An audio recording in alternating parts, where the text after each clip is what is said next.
你知道乐高利博海尔起重机的工作原理吗？这款42146乐高有史以来最大的科技组套装，最大高度达到了113厘米，长度更是可以达到惊人的150厘米。那么乐高设计师是如何通过巧妙的设计，实现了完全模拟原型的主臂便服和副臂便服？在后方配重的加成下，这款乐高起重机又可以实现多么惊人的调重性能？另外，这个可以带动主控倾斜的弹性拉杆结构又蕴藏了怎样的逆天功能？以及乐高设计师是如何只通过3个零件就打造了这个高还原度并且运转起来极度丝滑的回转支撑转盘，还有超起桅杆后面的2个支撑臂，设计师为什么要使用常用在摩托上的大避震零件？其中又藏了怎样的惊天大彩蛋？再就是为什么说这款42146可能是最近几年被误解最深的一款乐高官套？一期视频全讲明白。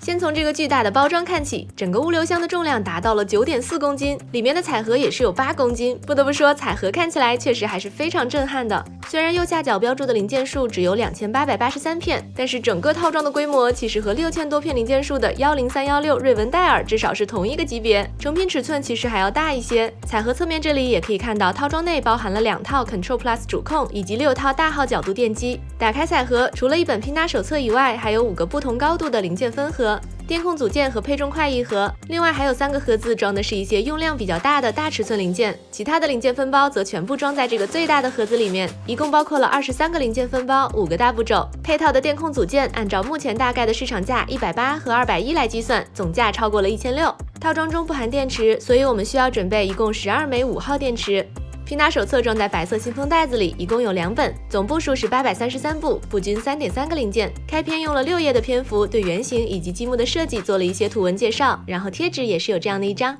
和这款套装一起发布的还有一些全新的零件，尤其是这个配重块以及2个全新的框架零件，其中一个是编号为79766的7×15框架零件，以及编号为79767的5×15框架零件。另外在稍早一点的71799和42157中曾出现过的79768 7×16框架零件，在这款套装中也是再次出现。这3款框架零件的共同特点是，它们都基于减轻重量的目的做了适当的偷胶设计，同时中间的横架结构又可以保证不降低零件的支撑强度。而这些减重框架零件的出现，也意味着大型套装，尤其是科技组套装，将得到更好的零件支持。这是因为每一片零件在堆砌的同时，除了承担自身的零件功能以外，这片零件本身也将成为其他零件的负担。再看编号为80248的7×11配重块，单个重量大概是41克，套装中一共有24个。39370 3×5角轮零件，形态类似于之前的92910和92911悬挂转向球零件，不过中间并不能穿过十字轴，也就是说它并不能用于悬架传动的用途。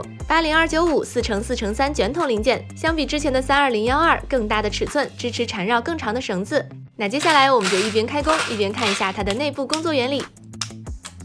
这里看一下操作台旋转的内部联动结构，设计师使用了1枚角度电机，动力出来以后，通过1枚12齿齿轮将动力向2边传输，经过每边各一组20:12、一组24:8的齿轮组，然后动力到达2边各1枚蓝色的20齿齿轮。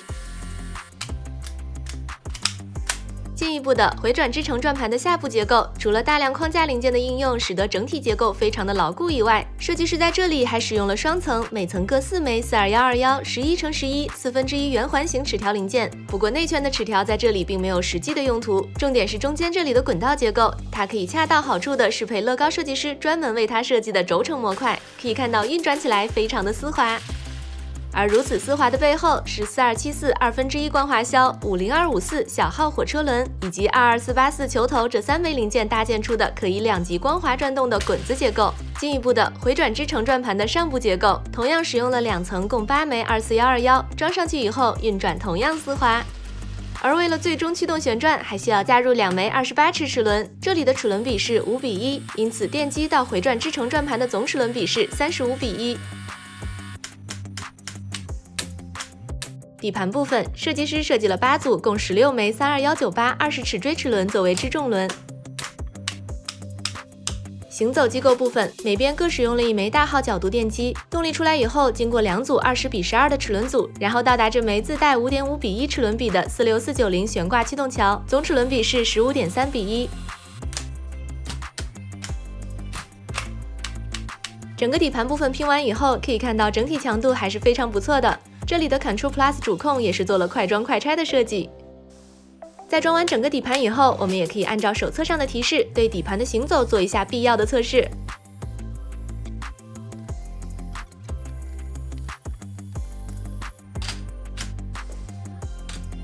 在这里我们可以看到一个支撑结构，它的作用是为整个吊机后部，尤其是配重部分提供支撑。2枚新零件39370就是使用在这里，里面装着的52629 19毫米直径的球可以提供万向旋转的作用。不过根据我们查阅的原型官方手册，这个支撑结构在原型中并不存在，但这个设计对于这款积木来说却是必要的设计。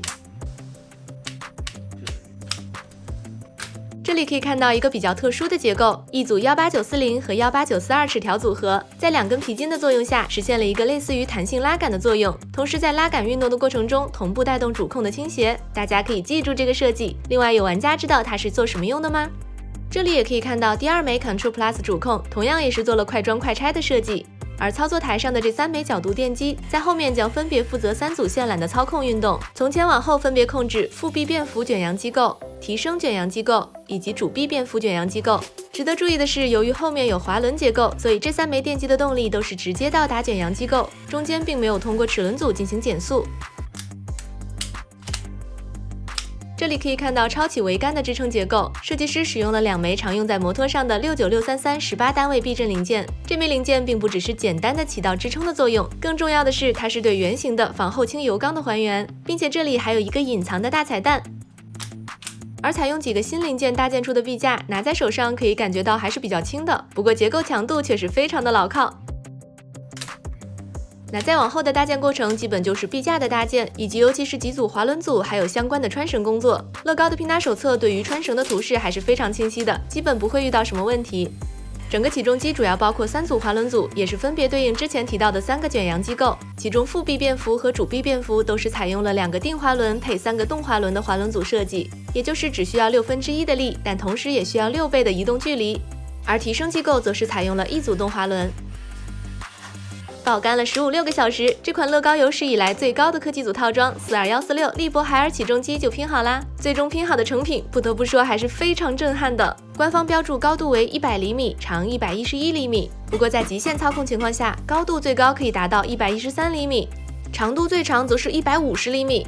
那宽度大概是29厘米，成品总重是5.03公斤，去掉配重块呢也有4.04公斤。如果以重量来评价一款套装的规模，那么相对于42100的3.95公斤以及42131的3.56公斤，这款套装的规模分别是它们的127%和141%。在针对原型的各个外观模块的还原方面，底盘、两侧的履带、上方的操作台、驾驶室以及边上的围栏都做了适当的搭建。不过整体来看，这款套装在外观细节方面确实没有此前的42100和42131那么的丰富，同时比如履带部分的形状相比于原型来说也不够准确。相对来说，整个模型上部的横架臂部分的完整还原可能才是乐高设计师的侧重方向。对比利博海尔的官方手册，我们可以看到包括主臂、变幅副臂、变幅副臂的前后桅杆、超起桅杆、超起桅杆的支撑臂、后方的配重等等这些原型的主要结构模块，在还原上还是比较完整的。在模型比例方面，如果以履带长度作为计算依据，那么成品的43厘米对比原型的22.1米，比例大概是1:51。如果以两侧履带的外宽作为对比依据，那么成品的26厘米对比原型的16.4米，比例则是1:63。由于乐高42100和原型的比例大概是1:37，所以2款套装的比例并不相同。那如果它们的比例相同的话，就是这样的。哇，大家也可以感受一下这款积木原型有多么的巨大。另外，如果把姚明放在它的边上，哇哦，大家也可以感受一下。之前我们看到有一些玩家批评乐高这款套装在横架臂和操作台的比例方面相比原型比例失调，大概的就是横架臂太短了，操作台太大了。但是相对于这款全身臂可以达到248米，一度创造世界纪录的 LR13000来说，如果保持操作台部分大约1:60的比例不变，那么模型总高度我们就需要做到大概4.1米，比我们家房间挑高还要高。另外，由于真实的横架臂起重机的横架部分本身也是可以根据实际的工况作业需求来进行调节的，所以自己购买一些零件来进行适当的改装加长，似乎也不是不可以。在成品的操控体验方面，仍然是通过 Control Plus APP 进行遥控，一共包括5组操控动作。首先是车辆的行驶，包括前进、后退、原地转向、制动转向。可以看到行驶速度是比较慢的，原地转向基本也没有问题。然后是整个操作台的旋转，完整旋转1圈大概需要11秒，旋转过程可以看到是非常平稳的。接下来是副臂变幅，缆绳从卷扬机构出来以后，通过滑轮组控制前后桅杆的距离，从而实现腹壁便服的联动效果。经过测试，腹壁大概有40度的角度操控幅度。紧接着是主臂便服，同样的缆绳从卷扬机构出来，通过滑轮组控制主臂尖端与超起桅杆尖端之间的距离，从而改变主臂的角度。经过测试，主臂大概有50度的角度操控幅度。最后是吊钩的收放，这个功能比较简单，不过我们可以在这里测试一下它的最大负载性能。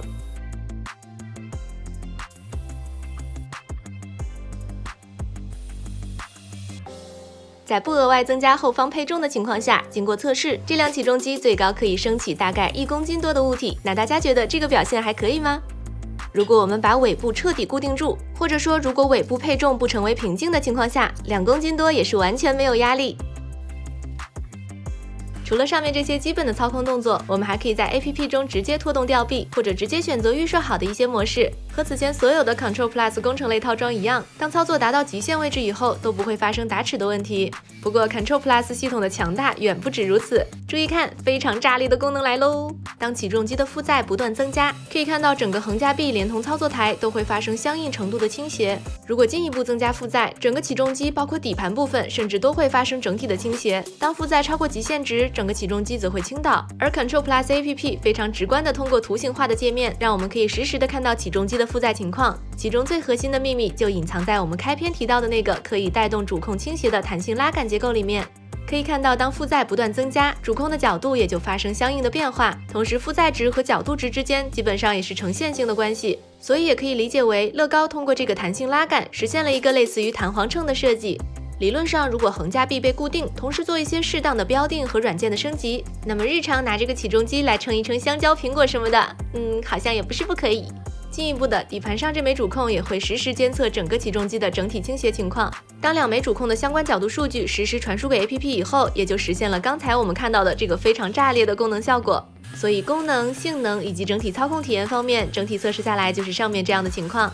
接下来是一个隐藏功能，也就是之前提到的超起桅杆后面的这2枚18单位避震零件。作为对圆形的防后倾油缸的还原，也就是当超起桅杆臂架向后倾斜时，需要克服防后倾油缸内部的高压，而当臂架向前摆出，液压系统则自动补充高压油，张紧臂架拉板，防止臂架在工作过程中的震动以及后倾。然而从最终实物的操控情况来看，这个设计能够提供的实际效果是微乎其微的，这与这枚零件所能够提供的带弹力的超大运动行程是不匹配的。或者说，如果我们把它换成等长度的后孔臂，实物的操控效果几乎不会有任何的变化。因此比较合理的推测是，乐高设计师在这里其实是预留了一个非常关键的功能，也就是超起便服。和之前我们看到的主臂便服和副臂便服不同的是，超起便服是为了改变后方配重到中心支点之间的力臂长度，从而配合主臂便服与副臂便服调节起重机的吊重能力，这也是这类带超起的横架臂起重机的一个关键功能。同时，超起便服同样也是通过卷扬机构和滑轮组机构实现，我们可以在原型手册上清晰的看到这个结构。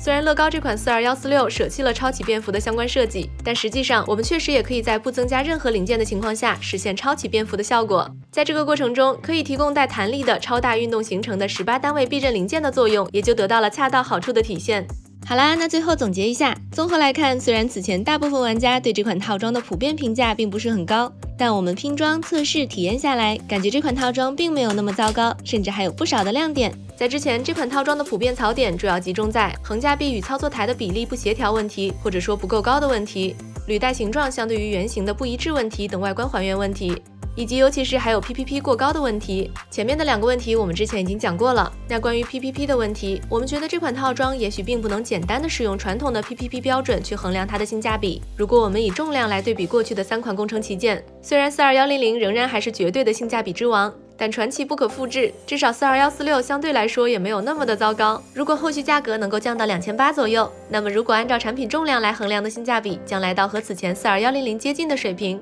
无论如何，从2019到2023，从挖掘机到推土机，再到起重机，从侧重推杆联动应用到侧重分动箱应用，再到侧重卷扬机构和滑轮组应用，4年的时间，乐高通过3款套装，在完成旗舰款工程机械品类拓展的同时，也是不断的刷新了 Control Plus 系统在工程类套装中的应用场景。那么大家也不妨猜想一下，2年后的第4款又将会是怎样的一款套装呢？好啦，那本期评测就到这里，咱们下期见，拜拜。